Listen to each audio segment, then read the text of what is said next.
ಆತ್ಮೀಯ ವಿದ್ಯಾರ್ಥಿಗಳೇ, ಪ್ರಥಮ PUCಯಿಂದ ದ್ವಿತೀಯ PUCಗೆ ತೇರ್ಗಡೆ ಹೊಂದಿ ಬಂದ ತಮಗೆಲ್ಲರಿಗೂ ಅಭಿನಂದನೆಗಳು. ಈ ವರ್ಷ ದ್ವಿತೀಯ PUC ರಾಜ್ಯಶಾಸ್ತ್ರ ವಿಷಯದಲ್ಲಿ ಒಟ್ಟು 9 ವಿಷಯಗಳನ್ನು ನೀವು ಅಭ್ಯಾಸ ಮಾಡಲಿಕ್ಕಿದ್ದೀರಿ. ಈ 9 ವಿಷಯಗಳಲ್ಲಿ ಮೊದಲ ವಿಷಯ ಅಂದರೆ ಪಾಠವಾಗಿ ಭಾರತದ ರಾಜಕೀಯ ವ್ಯವಸ್ಥೆಯ ಉಗಮ ಮತ್ತು ಬೆಳವಣಿಗೆ, origin and growth of Indian political system. ಈ ಪಾಠವನ್ನು ನೀವು ಅಭ್ಯಾಸ ಮಾಡಲಿಕ್ಕಿದ್ದೀರಾ. ಇದರ ಕುರಿತಾಗಿ ನಾವು ಇವತ್ತಿನ ಕ್ಲಾಸಿನಲ್ಲಿ ತಿಳ್ಕೊಳ್ಳೋಣ. ಮೊದಲಿಗೆ ನಾವು ಈ ಅಧ್ಯಾಯವನ್ನು ಏಕೆ ಕಲಿಯಬೇಕು, ಇದರ ಹಿಂದಿನ ಉದ್ದೇಶ ಏನು ಎಂಬುದನ್ನು ನಾವು ಮೊದಲು ತಿಳ್ಕೊಳ್ಳುವ. ಮೊದಲನೇದಾಗಿ ಈ ಅಧ್ಯಾಯದ ಕಲಿಕೆಯ ಹಿಂದಿನ ಮುಖ್ಯ ಉದ್ದೇಶ ನಮ್ಮ ಸ್ವಾತಂತ್ರ್ಯ ಚಳವಳಿಯ ಹಿಂದೆ ನಡೆದಿರುವ ಘಟನೆಗಳನ್ನು ತಿಳಿದುಕೊಳ್ಳುವುದು. ಈ ಘಟನೆಗಳನ್ನು ತಿಳಿದುಕೊಳ್ಳುವುದರ ಮೂಲಕ ನಿಮ್ಮೆಲ್ಲರ ಮನಸ್ಸಿನಲ್ಲಿ ರಾಷ್ಟ್ರೀಯ ಭಾವನೆ ಮೂಡುವಂತೆ ಮಾಡೋದು.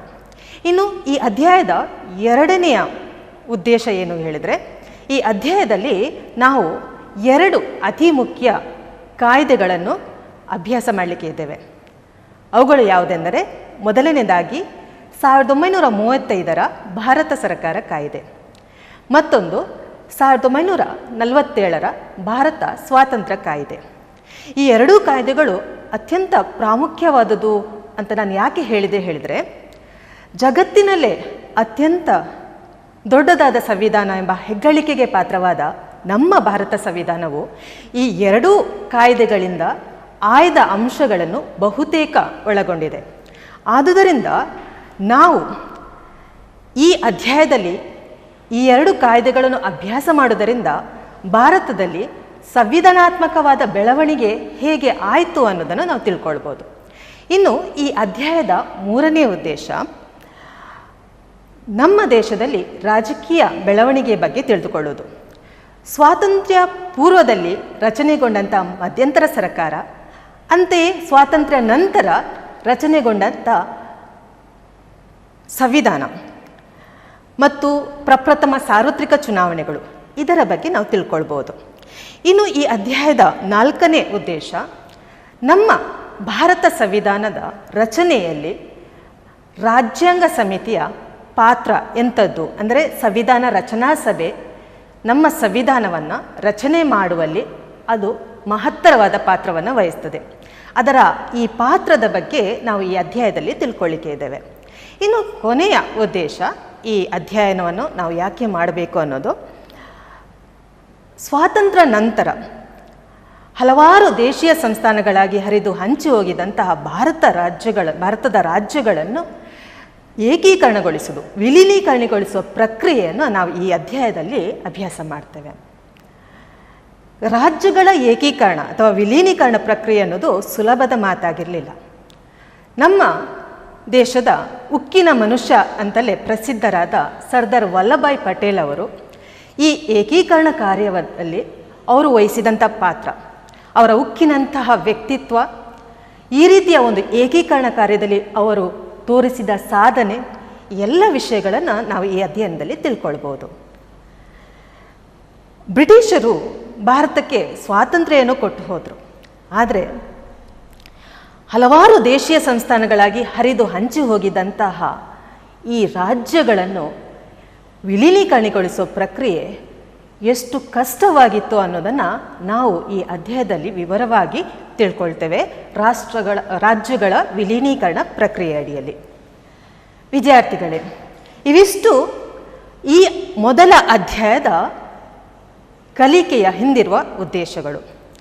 ಈ ಉದ್ದೇಶಗಳನ್ನು ಸಂಕ್ಷಿಪ್ತವಾಗಿ ನಾವು ತಿಳಿದುಕೊಂಡ ನಂತರ ನಮ್ಮ ಸ್ವಾತಂತ್ರ್ಯ ಚಳುವಳಿಯ ಇತಿಹಾಸದತ್ತ ಒಂದು ಮೆಲುಕು ನೋಟವನ್ನು ಹಾಕೋಣ ಬನ್ನಿ.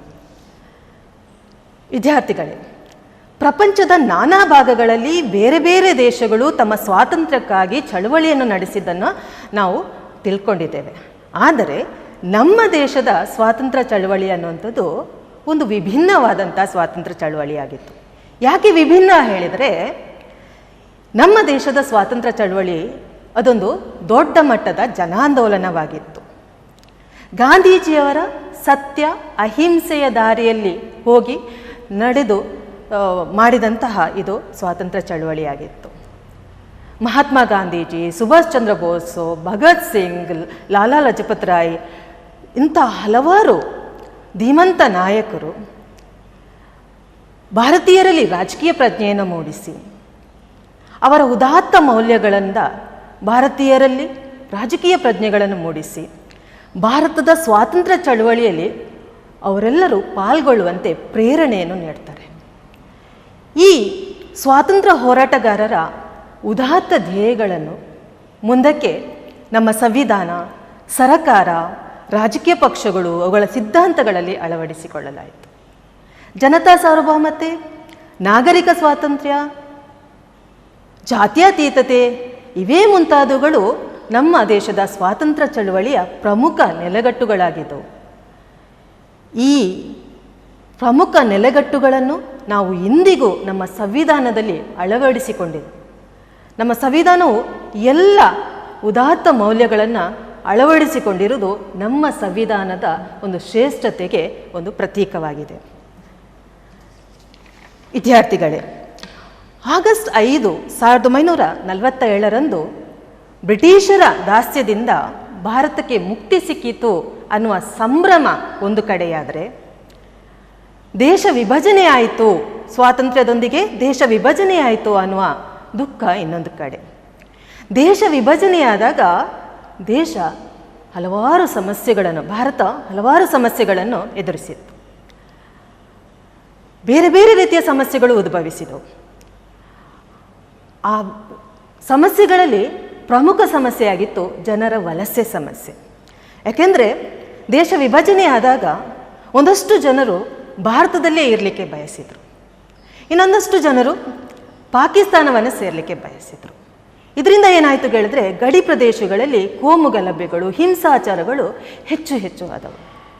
ಆದ್ದರಿಂದ ಈ ಜನರ ವಲಸೆ ಸಮಸ್ಯೆ ಅನ್ನುವಂಥದ್ದು ಭಾರತವನ್ನು ಅತೀವವಾಗಿ ಕಾಡಿದ ಸಮಸ್ಯೆಯಾಗಿತ್ತು ಅಂದು.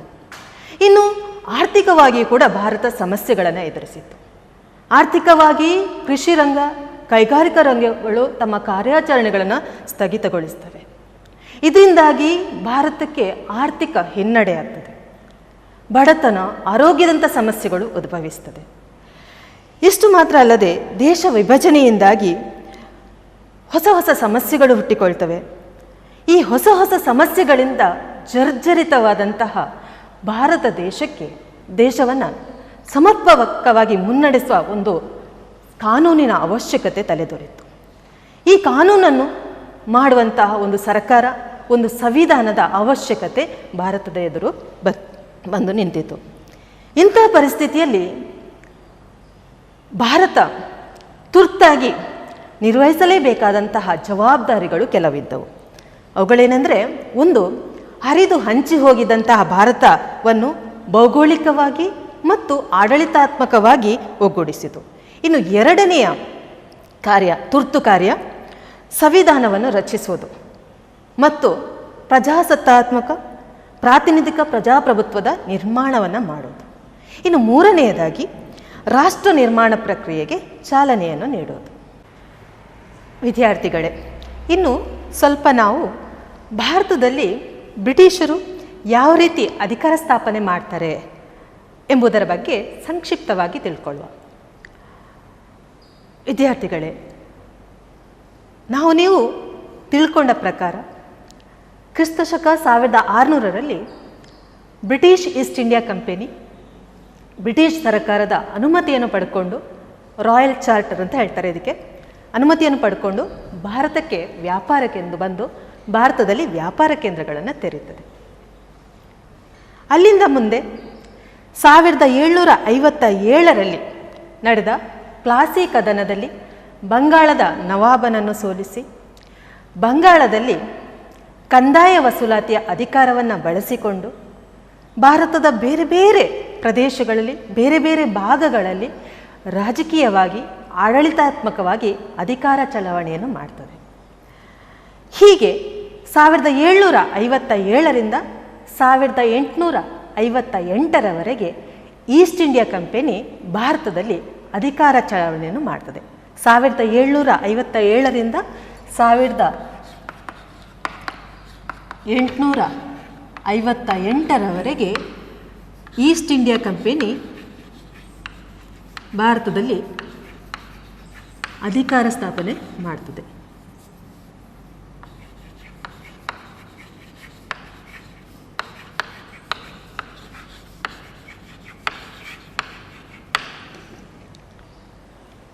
ಈ ಅವಧಿಯಲ್ಲಿ ಈಸ್ಟ್ ಇಂಡಿಯಾ ಕಂಪನಿ ನಡೆಸಿದ ಆಡಳಿತ ಅದು ಶೋಷಣೆ, ತಾರತಮ್ಯತೆ, ದಬ್ಬಾಳಿಕೆ ಇದಕ್ಕೆ ಹೆಸರುವಾಸಿಯಾಗಿತ್ತು. ಆದುದರಿಂದ 1857ರಲ್ಲಿ ಸಿಪಾಯಿ ದಂಗೆ ಉಂಟಾಯಿತು.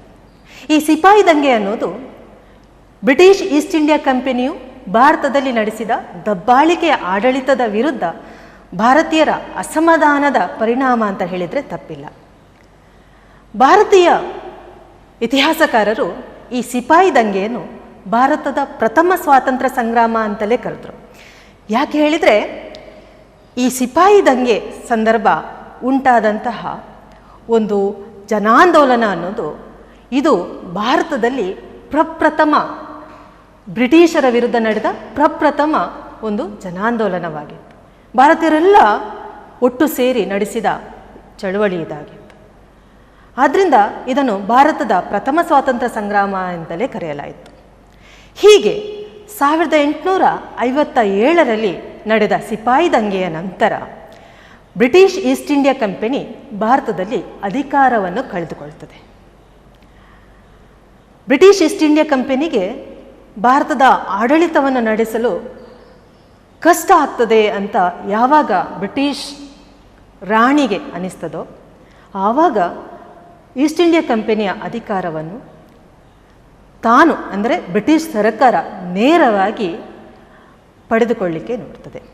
ಹೀಗೆ 1858ರಲ್ಲಿ ಜಾರಿಗೆ ಬಂದ ಬ್ರಿಟಿಷ್ ಕ್ರೌನ್ ಆ್ಯಕ್ಟ್ ಈ ಕಾಯ್ದೆಯು ಈಸ್ಟ್ ಇಂಡಿಯಾ ಕಂಪನಿಯ ಭಾರತದ ಅಧಿಕಾರವನ್ನು ಬ್ರಿಟಿಷ್ ಕ್ರೌನ್ಗೆ ವರ್ಗಾಯಿಸಿತು. 1858ರ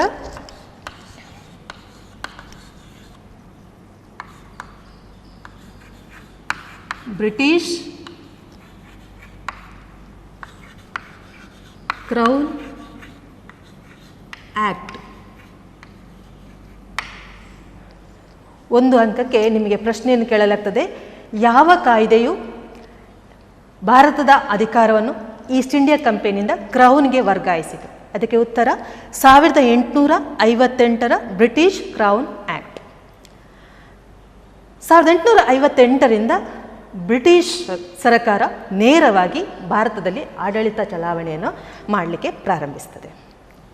ಹೀಗೆ 1885ರಲ್ಲಿ ಮೊತ್ತ ಮೊದಲ ಬಾರಿಗೆ ಬ್ರಿಟಿಷ್ ಅಧಿಕಾರದ ವಿರುದ್ಧ ಧ್ವನಿಯನ್ನು ಎತ್ತುವುದಕ್ಕೋಸ್ಕರ ಭಾರತ ರಾಷ್ಟ್ರೀಯ ಕಾಂಗ್ರೆಸ್ನ ಸ್ಥಾಪನೆಯಾಗ್ತದೆ. ಈ ಭಾರತ ರಾಷ್ಟ್ರೀಯ ಕಾಂಗ್ರೆಸ್ನ ಸ್ಥಾಪನೆಯನ್ನು ಬ್ರಿಟಿಷ್ ಅಧಿಕಾರಿ ಎ.ಒ. ಹ್ಯೂಮ್ ಅವರು ಮಾಡ್ತಾರೆ. 1885ರಲ್ಲಿ ಭಾರತ ರಾಷ್ಟ್ರೀಯ ಕಾಂಗ್ರೆಸ್ನ ಸ್ಥಾಪನೆ.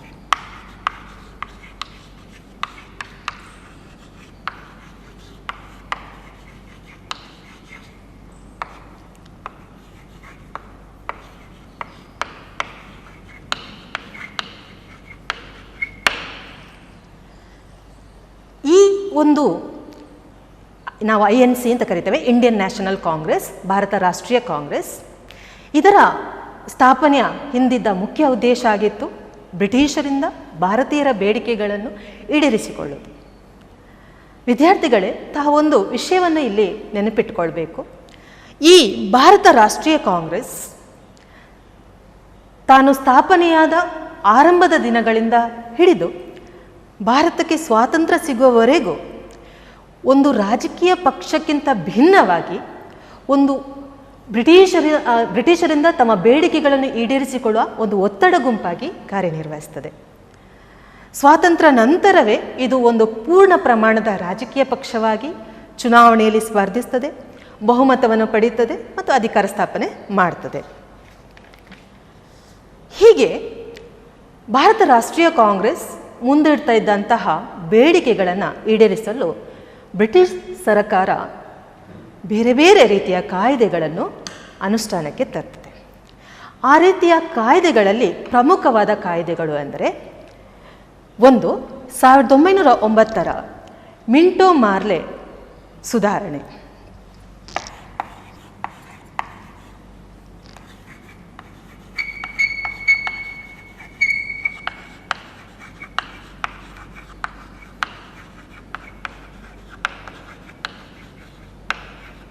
ಇನ್ನೊಂದು 1919 ಮಾಂಟೇಗೋ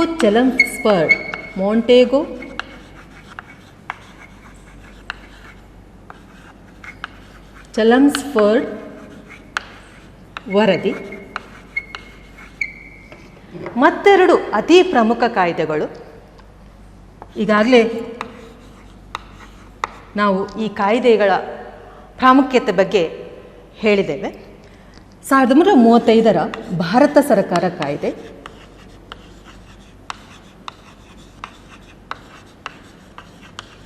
ಮತ್ತು 1947 ಭಾರತ ಸ್ವಾತಂತ್ರ್ಯ ಕಾಯ್ದೆ.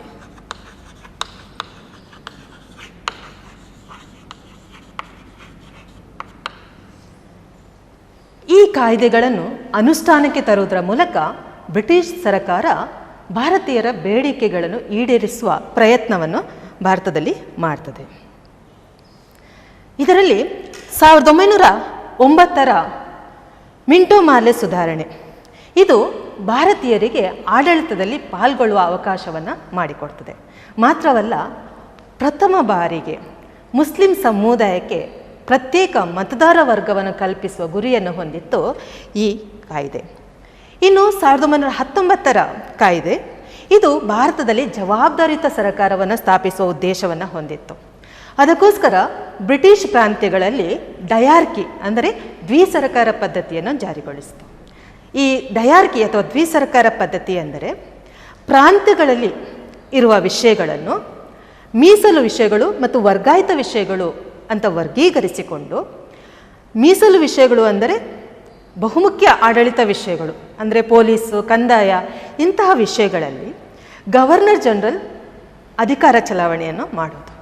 ಇನ್ನು ವರ್ಗಾಯಿಸಲ್ಪಟ್ಟ ವಿಷಯಗಳು, ಈ ವಿಷಯಗಳಲ್ಲಿ ಪ್ರಾಂತ್ಯಗಳಿಂದ ಆಯ್ದ ಚುನಾಯಿತ ಪ್ರತಿನಿಧಿಗಳು ಅಧಿಕಾರವನ್ನು ಚಲಾಯಿಸೋದು. ಈ ರೀತಿಯ ಎರಡು ವಿಧದ ದ್ವಿಸರ್ಕಾರ ಪದ್ಧತಿಯನ್ನು ಪ್ರಾಂತ್ಯಗಳಲ್ಲಿ 1919 ಕಾಯ್ದೆ ಅನುಷ್ಠಾನಕ್ಕೆ ತರುವ ಉದ್ದೇಶವನ್ನು ಹೊಂದಿತ್ತು. ಇನ್ನು 1935 ಕಾಯ್ದೆ ಮತ್ತು 1947 ಭಾರತ ಸ್ವಾತಂತ್ರ್ಯ ಕಾಯ್ದೆ ಭಾರತೀಯರ ಬೇಡಿಕೆಗಳನ್ನು ಈಡೇರಿಸಲು ಇನ್ನಿಲ್ಲದ ಸುಧಾರಣೆಗಳನ್ನು ಜಾರಿಗೆ ತರ್ತದೆ. ಆದ್ದರಿಂದಲೇ ಈ ಎರಡೂ ಕಾಯ್ದೆಗಳನ್ನು ನಾವು ನಮ್ಮ ಅಧ್ಯಾಯದಲ್ಲಿ ಬಹಳ ವಿವರವಾಗಿ ಅಭ್ಯಾಸ ಮಾಡಲಿಕ್ಕೆ ಇದ್ದೇವೆ. ನಾವು ಈಗ 1935 ಭಾರತ ಸರ್ಕಾರ ಕಾಯ್ದೆ ಬಗ್ಗೆ ಅಭ್ಯಾಸವನ್ನು ಮಾಡುವ. 1935 ಭಾರತ ಸರ್ಕಾರ ಕಾಯ್ದೆ ಅತ್ಯಂತ ಪ್ರಮುಖ ಕಾಯ್ದೆ ಅಂತ ನಾನು ನಿಮಗೆ ಹೇಳಿದೆ. ಭಾರತದಲ್ಲಿ ಪ್ರಾಂತ್ಯಗಳಿಗೆ ಆಡಳಿತದಲ್ಲಿ ಪ್ರಾಂತೀಯ ಸ್ವಾಯತ್ತತೆಯನ್ನು ನೀಡಿದ ಕಾಯ್ದೆ ಅದು 1935 ಭಾರತ ಸರ್ಕಾರ ಕಾಯ್ದೆ. ಇಲ್ಲಿವರೆಗೆ ಅಂದರೆ ಈ ಕಾಯ್ದೆ ಅನುಷ್ಠಾನ ಬರುವವರೆಗೆ ಪ್ರಾಂತ್ಯಗಳಲ್ಲಿ ಗವರ್ನರ್ ಜನರಲ್ಗಳ ವೀಟೋ ಅಧಿಕಾರ ಚಲಾವಣೆ ಆಗ್ತಾಯಿತ್ತು. ಪ್ರಾಂತ್ಯಗಳನ್ನು ನೋಡಿಕೊಳ್ಳುತ್ತಿದ್ದಂಥ ಮಂತ್ರಿಗಳಿಗೆ ಯಾವುದೇ ರೀತಿಯ ಪರಮಾಧಿಕಾರ ಇರ್ತಾ ಇರಲಿಲ್ಲ. ಆದರೆ ಈ ಕಾಯ್ದೆಯು ಪ್ರಪ್ರಥಮ ಬಾರಿಗೆ ಈ ಮಂತ್ರಿಗಳಿಗೆ ತಮ್ಮ ಪ್ರಾಂತ್ಯಗಳಲ್ಲಿ ಸ್ವಂತ ಅಧಿಕಾರ ಚಲಾವಣೆಗೆ ಅವಕಾಶವನ್ನು ಮಾಡಿಕೊಡ್ತದೆ. ಹಾಗಾದರೆ ಬನ್ನಿ, ಯಾವ ರೀತಿ ಈ 1935 ಕಾಯ್ದೆ ಅನುಷ್ಠಾನಕ್ಕೆ ಬಂದಿತ್ತು, ಅದರ ಹಿನ್ನೆಲೆ ಬಗ್ಗೆ ನಾವು ತಿಳ್ಕೊಳ್ಳೋಣ. ವಿದ್ಯಾರ್ಥಿಗಳೇ, 1909 ಮತ್ತು 19 ಕಾಯ್ದೆ ಭಾರತೀಯರ ಬೇಡಿಕೆಗಳನ್ನು ಈಡೇರಿಸುವಲ್ಲಿ ವಿಫಲಗೊಳ್ಳುತ್ತವೆ. ಆ ಕಾರಣಕ್ಕಾಗಿ ಕಾಂಗ್ರೆಸ್ ಮಹಾತ್ಮ ಗಾಂಧೀಜಿಯವರ ನೇತೃತ್ವದಲ್ಲಿ ಅಸಹಕಾರ ಚಳವಳಿಯ ಮೂಲಕ ಸ್ವರಾಜ್ಯ ಆಂದೋಲನವನ್ನು ಪ್ರಾರಂಭಿಸುತ್ತದೆ. ಈ ಅಸಹಕಾರ ಚಳವಳಿಯ ಪರಿಣಾಮ ಏನಾಯಿತು ಕೇಳಿದ್ರೆ, ಬ್ರಿಟಿಷ್ ಸರ್ಕಾರ ಸರ್ ಜಾನ್ ಸೈಮನ್ ಅವರ ನೇತೃತ್ವದಲ್ಲಿ ಒಂದು ಶಾಸನಾತ್ಮಕ ಆಯೋಗವನ್ನು ರಚನೆ ಮಾಡ್ತದೆ. ಇದನ್ನು ಸೈಮನ್ ಆಯೋಗ ಎಂದೇ ಕರೆಯಲಾಗ್ತದೆ. 1927ರಲ್ಲಿ ಸೈಮನ್ ಆಯೋಗದ ರಚನೆ.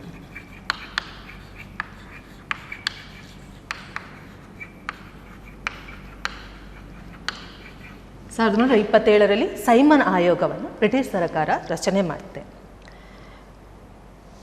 ಈ ಆಯೋಗ ಭಾರತದಲ್ಲಿ 1919ರ ಕಾಯ್ದೆಯ ಬಗ್ಗೆ ವಿಮರ್ಶೆಯನ್ನು ನಡೆಸಲಿಕ್ಕೋಸ್ಕರ ಮತ್ತು ದ್ವಿಸರಕಾರ ಅಥವಾ ಡಯಾರ್ಕಿಯ ಕಾರ್ಯವೈಖರಿಯನ್ನು ವಿಶ್ಲೇಷಣೆ ಮಾಡೋದಕ್ಕೋಸ್ಕರ ಸ್ಥಾಪನೆಯಾದಂಥ ಒಂದು ಆಯೋಗ, ಶಾಸನಾತ್ಮಕ ಆಯೋಗ ಇದಾಗಿತ್ತು. ಆದರೆ ಭಾರತದಲ್ಲಿ ಸೈಮನ್ ಆಯೋಗವನ್ನು ಭಾರತೀಯರು ತಿರಸ್ಕರಿಸ್ತಾರೆ. ತಿರಸ್ಕಾರಕ್ಕಿದ್ದ ಒಂದು ಕಾರಣ ಏನು ಹೇಳಿದರೆ, ಯಾವ ಉದ್ದೇಶಕ್ಕಾಗಿ ಈ ಸೈಮನ್ ಆಯೋಗವನ್ನು ಬ್ರಿಟಿಷ್ ಸರ್ಕಾರ ಭಾರತದಲ್ಲಿ ಸ್ಥಾಪನೆ ಮಾಡ್ತದೋ ಆ ಉದ್ದೇಶ ಭಾರತೀಯರಿಗೆ ಸಮಾಧಾನಕರ ಆಗಿರೋದಿಲ್ಲ. ಯಾಕೆ ಕೇಳಿದರೆ, ಈ ಸೈಮನ್ ಆಯೋಗದಲ್ಲಿ ಸರ್ ಜಾನ್ ಸೈಮನ್ ಅವರ ನೇತೃತ್ವದಲ್ಲಿ ಒಂದು ಶಾಸನಾತ್ಮಕ ಆಯೋಗವನ್ನು ರಚನೆ ಮಾಡಿತ್ತು. ಇದನ್ನು ಸೈಮನ್ ಆಯೋಗ ಎಂದೇ ಕರೆಯಲಾಗ್ತದೆ. ಈ ಆಯೋಗದ ರಚನೆಯ ಹಿಂದಿನ ಉದ್ದೇಶ 1919ರ ಕಾಯ್ದೆಯ ವಿಮರ್ಶೆ ಮತ್ತು ಪ್ರಾಂತ್ಯಗಳಲ್ಲಿ ಜಾರಿಗೊಳಿಸಲಾದ ದ್ವಿಸರಕಾರ ಅಥವಾ ಡಯಾರ್ಕಿಯ ಕಾರ್ಯವೈಖರಿಯ ಬಗ್ಗೆ ಪರಿಶೀಲನೆಯನ್ನು ನಡೆಸುವುದು. ಈ ಸೈಮನ್ ಆಯೋಗ ಸರ್ ಜಾನ್ ಸೈಮನ್ ಅವರೊಂದಿಗೆ 7 ಜನ ಬ್ರಿಟಿಷ್ ಅಧಿಕಾರಿಗಳನ್ನು ಒಳಗೊಂಡಿತ್ತು. ಇದರಲ್ಲಿ ಒಬ್ಬನೇ ಒಬ್ಬ ಭಾರತೀಯ ಪ್ರತಿನಿಧಿ ಇಲ್ಲದೇ ಇದ್ದುದರಿಂದ ಸೈಮನ್ ಆಯೋಗವನ್ನು ಭಾರತೀಯರು ತಿರಸ್ಕರಿಸ್ತಾರೆ. ಸೈಮನ್ ಗೋ ಬ್ಯಾಕ್, ಸೈಮನ್ ನೀನು ಮರಳಿ ಹೋಗು ಅನ್ನುವ ಘೋಷಣೆಯನ್ನು ಕೂಗ್ತಾರೆ. ಇವೆಲ್ಲ ಘೋಷಣೆಗಳು, ವಿರೋಧಗಳ ನಡುವೆ ಸೈಮನ್ ಆಯೋಗ ಭಾರತಕ್ಕೆ ಬರ್ತದೆ, ತನಗೆ ವಹಿಸಿದ ಜವಾಬ್ದಾರಿಯನ್ನು ನಿರ್ವಹಿಸ್ತದೆ. ಹೀಗೆ 1929ರಲ್ಲಿ ಸೈಮನ್ ಆಯೋಗ ಭಾರತಕ್ಕೆ ಡೊಮಿನಿಯನ್ ಸ್ಥಾನಮಾನವನ್ನು ನೀಡಬೇಕು ಎನ್ನುವ ಘೋಷಣೆಯನ್ನು ಮಾಡ್ತದೆ. ಈ ರೀತಿ ಸೈಮನ್ ಆಯೋಗವು ತನ್ನ ಜವಾಬ್ದಾರಿಯನ್ನು ನಿರ್ವಹಿಸ್ತಾ ತಾನು ಮಾಡಿದಂಥ ವರದಿಯನ್ನು ಲಂಡನ್ನಲ್ಲಿ 1930, 1931, 1932ರಲ್ಲಿ ನಡೆದ ದುಂಡು ಮೇಜಿನ ಪರಿಷತ್ತಿನಲ್ಲಿ ಈ ವರದಿಯನ್ನು ಪರಿಶೀಲನೆಗೆ ಇಟ್ಟು ಶ್ವೇತಪತ್ರವೊಂದನ್ನು ಹೊರಡಿಸಿತು. 1930, 1931 ಮತ್ತು 1932 ಲಂಡನ್ನಲ್ಲಿ ನಡೆದ ದುಂಡು ಮೇಜಿನ ಸಮ್ಮೇಳನ.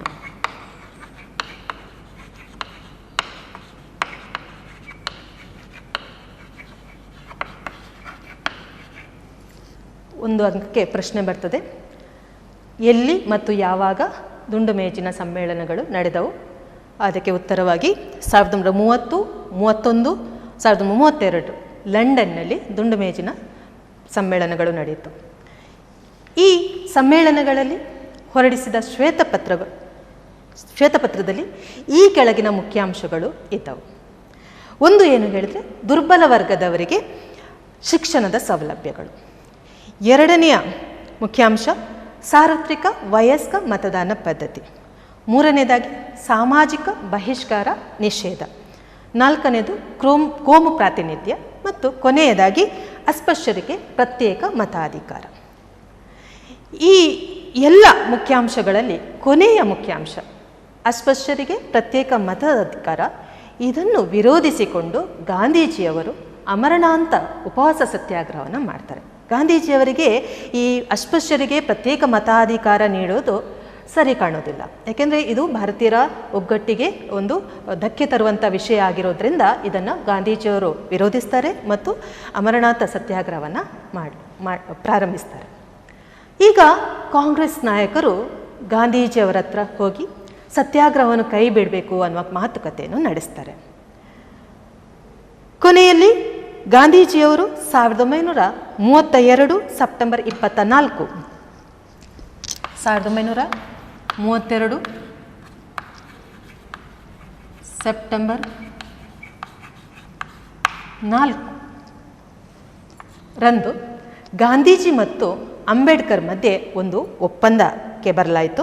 ಆ ಒಪ್ಪಂದದ ಪ್ರಕಾರ ಅಸ್ಪೃಶ್ಯರಿಗೆ ಪ್ರತ್ಯೇಕ ಮತಾಧಿಕಾರದ ಬದಲು ದುರ್ಬಲ ವರ್ಗದವರಿಗೆ ಮೀಸಲಾತಿಯನ್ನು ಕಲ್ಪಿಸುವ ಯೋಜನೆಗೆ ಸಹಿಯನ್ನು ಹಾಕಲಾಯಿತು. ಹೀಗೆ ಇವರಿಬ್ಬರು ನಾಯಕರು ಅಂದರೆ ಗಾಂಧೀಜಿ ಮತ್ತು ಅಂಬೇಡ್ಕರ್ ಮಧ್ಯೆ ನಡೆದ ಈ ಒಪ್ಪಂದವನ್ನು ಪೂನಾ ಒಪ್ಪಂದ ಎಂದು ಕರೆಯಲಾಗುವುದು.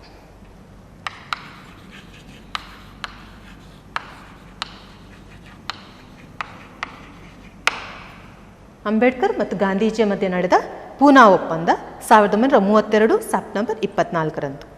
ಮುಂದೆ ದುಂಡು ಮೇಜಿನ ಸಮ್ಮೇಳನದಲ್ಲಿ ಹೊರಡಿಸಿದ ಶ್ವೇತಪತ್ರವನ್ನು ಬ್ರಿಟಿಷ್ ಪಾರ್ಲಿಮೆಂಟಿನ ಜಂಟಿ ಆಯ್ಕೆ ಸಮಿತಿ ಎದುರು ಪರಿಶೀಲನೆಗೆ ಇಡಲಾಯಿತು. ಪರಿಶೀಲನೆ ನಂತರ ಅದರ ಶಿಫಾರಸುಗಳ ಅನ್ವಯ 1935ರ ಕಾಯ್ದೆಯನ್ನು ಬ್ರಿಟಿಷ್ ಸಂಸತ್ತು ಅನುಷ್ಠಾನಕ್ಕೆ ತಂದಿತ್ತು. ಹೀಗೆ ಜಾರಿಗೆ ಬಂದ 1935ರ ಭಾರತ ಸರ್ಕಾರ ಕಾಯ್ದೆಯಲ್ಲಿ ಒಟ್ಟು 321 ವಿಧಿಗಳು ಅನುಬಂಧಗಳು ಇದ್ದವು. ಪ್ರಶ್ನೆ ಇದೆ, 1935ರ ಕಾಯ್ದೆಯಲ್ಲಿ ಒಟ್ಟು ಎಷ್ಟು ವಿಧಿಗಳು ಮತ್ತು ಅನುಬಂಧಗಳು ಇದ್ದವು ಅನ್ನೋ ಪ್ರಶ್ನೆಗೆ ಉತ್ತರವಾಗಿ 321 ವಿಧಿಗಳು ಮತ್ತು 10 ಅನುಬಂಧಗಳನ್ನು ಈ ಕಾಯ್ದೆ ಒಳಗೊಂಡಿತ್ತು.